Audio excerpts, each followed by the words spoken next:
तो मैं आपसे पूछना चाहता हूं कि अभी तक, बिकॉज आपको रुझान भी आ गए हैं, तो अभी तक प्रधानमंत्री कौन होगा इसका चयन हो गया है या कितने दिन में हो जाएगा? सर, आपने कहा कि आप इतने आश्वस्त हैं कि उनका प्लेन उड़ेगा तो आपको नंबर मिलेगा अपना प्लेन उड़ाने का, और आपके लिए कितना टफ होगा ये, क्योंकि इससे पहले भी आपके सहयोगी दल कह चुके हैं एक दलित प्रधानमंत्री देश को मिलना चाहिए। खड़गे साहब, आपने 1 तारीख को मीटिंग बुलाई है तमाम अपने सहयोगी दलों की, इंडिया गठबंधन के दलों की। क्या एजेंडा होगा उस मीटिंग का? क्या उसमें प्रधानमंत्री के नाम को लेकर भी चर्चा होगी? ममता बनर्जी ने कहा है कि वो 1 तारीख की मीटिंग से दूर रहेंगी, इस पर क्या स्टैंड होगा? आपके सवाल संक्षिप्त में एक सवाल। संजीव। हाँ जी। खड़गे जी, आपने अभी कहा कि इंडिया गवर्नमेंट बनने वाली है and you are very confident कि जैसे जनादेश लोग आपकी तरफ दे रहे हैं, तो you are very confident of forming the India alliance government. So मैं आपसे पूछना चाहता हूं कि अभी तक, बिकॉज आपको रुझान भी आ गए हैं, तो अभी तक प्रधानमंत्री कौन होगा इसका चयन हो गया है या कितने दिन में हो जाएगा वंस द मैंडेट कम्स? नहीं, आप जो पूछ रहे हैं ठीक है, लेकिन हमारा गठबंधन रहने के वजह से हम ये डायरेक्टली फलाना होगा, एक्स होगा, वाई होगा नहीं कह सकते। हम सबको बुलाएंगे, सबका राय लेंगे और जो गठबंधन के लोग कहेंगे उस आधार पर वो बनेगा। नेचुरली उस वक्त ये प्रधानमंत्री का तय होगा। और आप जानते हैं इसका पिछले का भी, जब यूपीए 1 और 2 बना तब सोनिया गांधी जी को सभी यूपीए के लोग मिलके बोले कि आप प्रधानमंत्री बनो, तब उन्होंने नहीं बना। उन्होंने कहा कि मैं मनमोहन सिंह जी को बनाना चाहती हूँ, तो बनाए।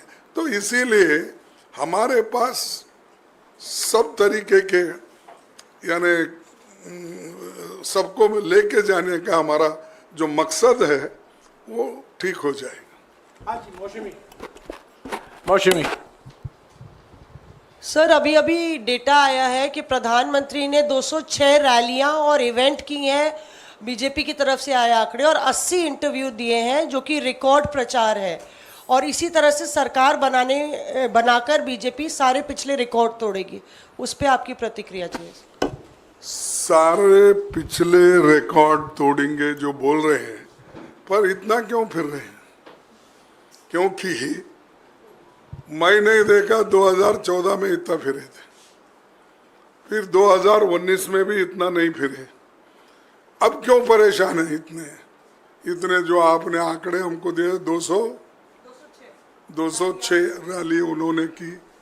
तो इसका मकसद ये है कुछ तो गड़बड़ है और वो उनको मेजॉरिटी नहीं मिलने वाली है।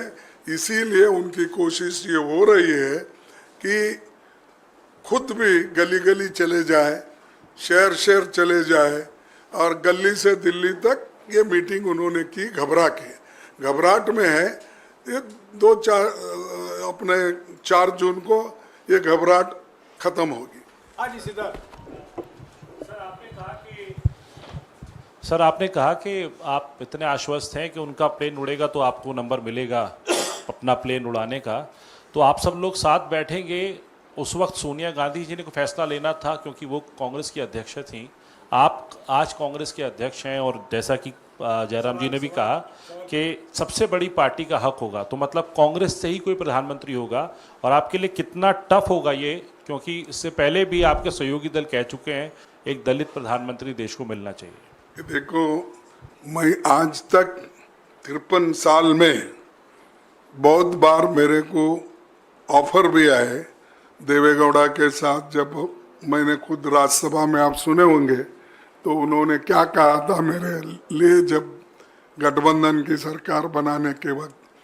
और 2-4 बार मुझे मिलने के बाद भी मैंने कभी, मैं दलित हूँ मुझे दो, या चीफ मिनिस्टरशिप हो, प्रधानमंत्री हो, या आईसीसी प्रेसिडेंट, मैंने ये सब कुछ जो है हमारे पार्टी ने दिया है।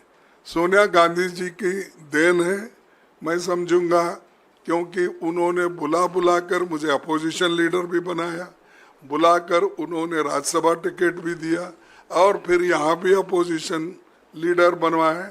आज एआईसीसी भी उन्होंने बनाया। तो इसीलिए मेरा ये कहना है कि हमारे पार्टी में जो भी निर्णय दिया जाता है वो उसी के तहत हम काम करेंगे। ना सिर्फ दलित हूँ इसीलिए मैं मांगने वाला भी नहीं हूँ, अब तक भी नहीं मांगा।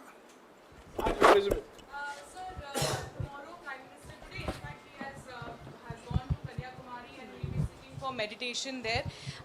You have also, Congress party has approached the election commission also. How do you, what is going to be, because there has been no response from election commission, do you think this is clear violation of MCC and there should be some action that should be taken by election commission at this point? No, that already these people have represented. He will answer for this.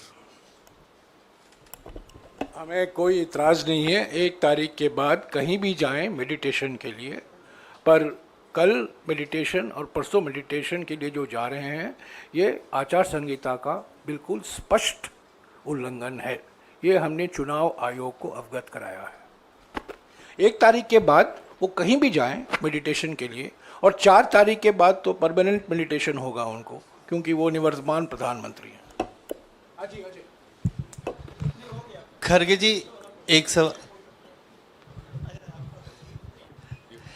जी एक सवाल है। प्रधानमंत्री जी आज कहीं चुनावी सभा में थे, उन्होंने कहा कि 4 जून के बाद बड़ा पॉलिटिकल स्टॉर्म आने वाला है देश में। तो क्या आप डिकोड कर सकते हैं कि किस तरह का पॉलिटिकल स्टॉर्म होगा? और दूसरा एक छोटा सा सवाल ये है कि प्रधानमंत्री जी को मेडिटेशन पर जाने की जरूरत होती है, आप भी एक्सटेंसिव आपने प्रचार किया, क्या आपको भी अगले 1-2 दिन कहीं बाहर जाना है, कहीं आराम करना है, कोई मेडिटेशन करना है? देखिए, एक तो आपने पहला सवाल क्या पूछा? कि प्रधानमंत्री जी ने कहा कि 4 जून के बाद, वो तो स्वेरिंग इन सेरेमनी का ओथ की तारीख भी बता रहे हैं कि 10 जून। तो आप डिकोड कर सकते हैं कि किस तरह का पॉलिटिकल स्टॉर्म आने वाला है देश में? नहीं भाई, क्या आने वाला उनको मालूम, लेकिन वो जाने वाले जरूर है, ये तो मैं कह सकता हूँ। वही उनको डर होगा, यही भूकंप आने वाला है बोले तो उनके लिए आने वाला है, हमारे लिए नहीं है। हम गठबंधन की सरकार बनाएंगे और 4 जून को हम लोग उनको सत्ता से हटाएंगे। खरगे साहब, आपने 1 तारीख को मीटिंग बुलाई है तमाम अपने सहयोगी दलों की, इंडिया गठबंधन के दलों की। क्या एजेंडा होगा उस मीटिंग का? क्या उसमें प्रधानमंत्री के नाम को लेकर भी चर्चा होगी? और मैं एक और चीज़ पूछना चाह रहा था कि बार बार जयराम जी कहते हैं कि 140 का आंकड़ा जब जब आपने पार किया है तब आपने सरकार बनाया है या फिर सरकार बनाने से बीजेपी को रोका है? क्या 140 के आंकड़े को आप पार कर पा रहे हैं इस बार कांग्रेस पार्टी? ये देखिए, जब हम बीजेपी की सरकार को सत्ता में आने से रोक रहे हैं और मोदी जी को प्रधानमंत्री बनने से रोक रहे, इसलिए उतने आंकड़े हमारे पास है। तो इसीलिए इसमें कोई संशय की बात नहीं है कि हम ज़रूर उनको सत्ता से हटाएंगे। और दूसरी बात आपने कही कि 1 तारीख की मीटिंग है, ये तो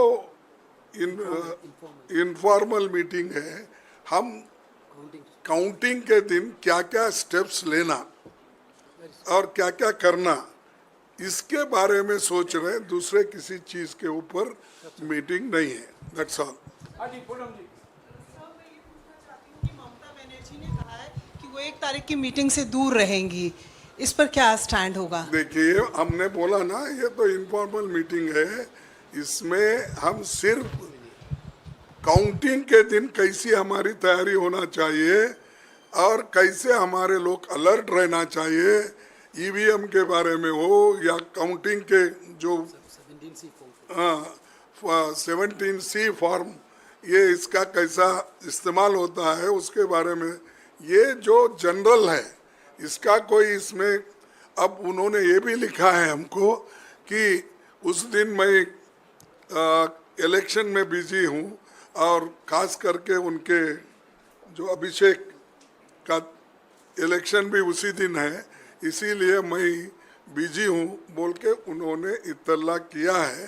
तो इसीलिए इसमें कोई ये बात नहीं, just for our own sake ये मीटिंग कर रहे हैं, हमारे लोगों को ट्रेंड करने के लिए और एक इंफॉर्मेशन देने के लिए। हाँ जी, अजीब हुआ। हो गया आपका सवाल। Vijayalakshmi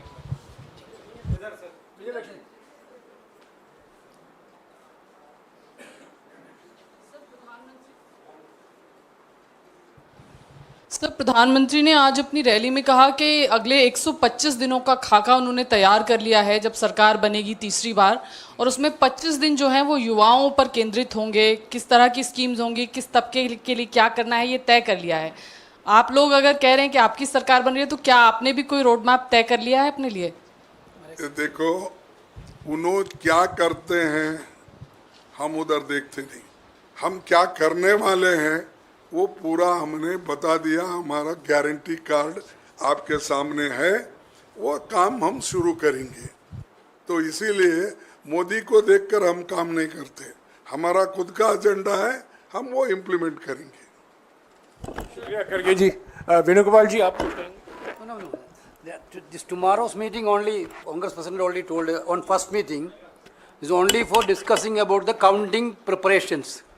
And this, we already told our state units to alert about the 17C form. Therefore, we have to have a review on that day about the 17C form collections and the counting day preparation. Nothing else is going to discuss. That is an informal meeting. We informed major political party leaders all. Therefore, this is most of them are coming. Rightly, Congress President told about the inconvenience Mamta ji put forward. That's not. This is on first. Thank you.